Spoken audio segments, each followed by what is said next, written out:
Hi friends, this video shows how to reset network settings and fix all network related issues. First go to settings, tap on the settings app icon, then go down, then select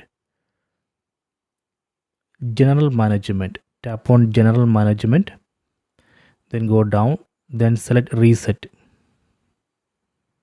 then select reset network settings. So here you can see this will reset all network settings including Wi-Fi, mobile data and Bluetooth. So if you are facing issue with Wi-Fi, internet or Bluetooth, you can just try this reset settings. Tap on this reset settings button, then tap on this reset button, network settings reset, done. So this way we can reset network settings and fix all network related issues. I hope you have enjoyed this video. Please subscribe my channel, please like and share the video.